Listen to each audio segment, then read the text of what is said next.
ancient Greece gave the world logic, democracy, and philosophy, but it also produced some of history's most skilled manipulators.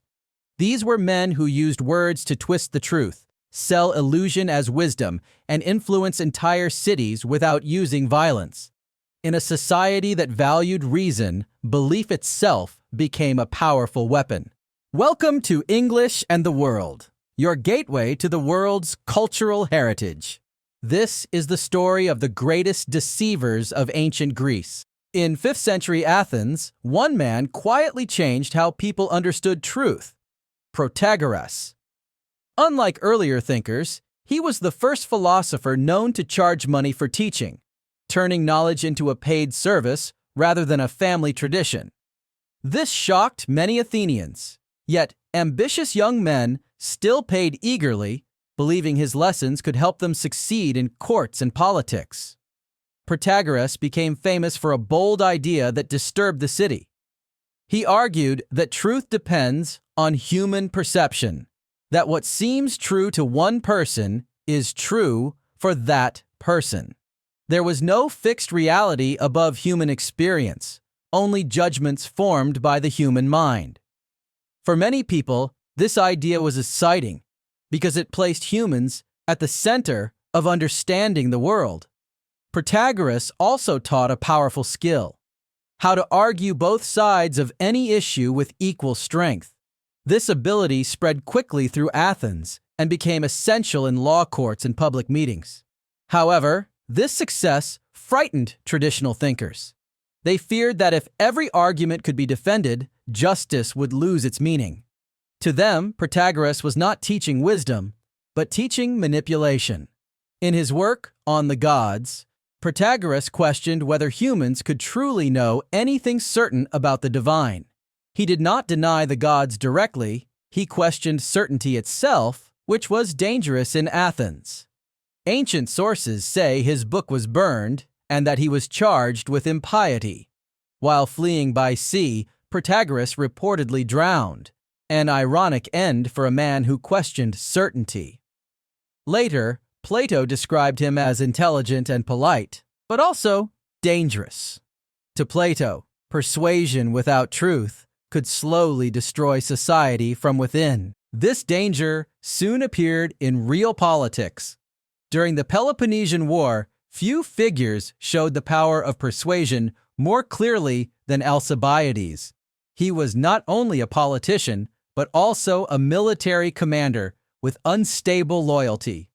Gifted with charm, wealth, and ambition, he studied under Socrates, who admired his intelligence but feared his lack of self-control. When Alcibiades entered politics, crowds followed him eagerly. He spoke confidently and promised glory, convincing Athens to launch the disastrous Sicilian expedition in 415 BCE. He claimed the campaign would bring quick victory and wealth. Athens sent a huge fleet, but just before it sailed, Alcibiades was accused of sacrilege. Instead of standing trial, he fled the city. Without strong leadership, the expedition failed completely. The Athenian army and fleet were destroyed, breaking the city's military power. This disaster gave Sparta a major advantage and marked the beginning of Athens' decline. To survive, Alcibiades later joined Sparta and shared Athenian military secrets. When he lost Spartan trust, he betrayed them as well and worked with Persia. Alcibiades remained brilliant and unreliable. His life showed how loyalty could be shown without being sincere. If Alcibiades revealed the danger of ambition, another figure revealed the danger of mass emotion. During the war, Cleon rose to power despite coming from outside the elite class. He discovered that angry crowds were easier to control than calm, rational ones. Cleon dominated the assembly through fear, accusation, and emotion rather than careful policy. He pushed Athens toward extreme violence, even supporting the execution of entire communities. Public opinion followed him quickly and turned against him just as fast. This showed how easily emotion could take control of democracy. Opponents were attacked with accusations instead of reasoned arguments. Cleon's death in battle ended his influence, but not the warning. When anger replaces reason, democracy can destroy itself. Athens finally fell in 404 BCE after years of war. Sparta defeated the exhausted city, which faced starvation and economic collapse. Athens surrendered and lost its empire. Power then passed to Lysander, who became the most influential leader in Greece. Unlike traditional Spartan commanders, he relied on bribery and secret deals. Although Sparta claimed moral discipline, Lysander accepted Persian money to fund his campaigns. With this support, he built fleets and controlled cities through fear. Many Greek cities feared his arrival more than open war. Later writers believed that under Lysander, Sparta lost its moral values. Even belief itself became a tool of manipulation. Onomacritus altered sacred prophecies, adding false predictions to serve political goals. He worked in Athens during the 6th and 5th centuries BCE as an editor and interpreter of prophecies attributed to the legendary poet Musaeus, a figure surrounded by authority and religious weight.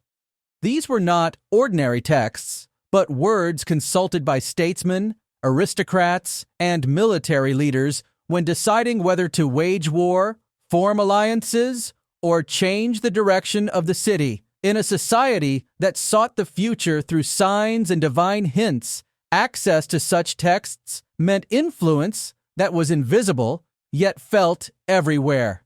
This is where Onomacritus's true power emerged. He did not merely interpret prophecies, he edited them, arranged them, and, when it suited his interests, altered them. He added lines that had never been spoken and removed others that no longer served the moment. Onomacritus understood that people rarely question what they believe comes from the gods. Laws could be debated, but prophecy was accepted. The exposure of these manipulations did not come from a state authority, but from Athens's cultural world itself. The poet Lassus of Hermione recognized the forgeries and exposed them, calling into question not only the integrity of one man, but the trust placed in the prophetic tradition as a whole. The Athenian response was decisive. Onomacritus was expelled from the city.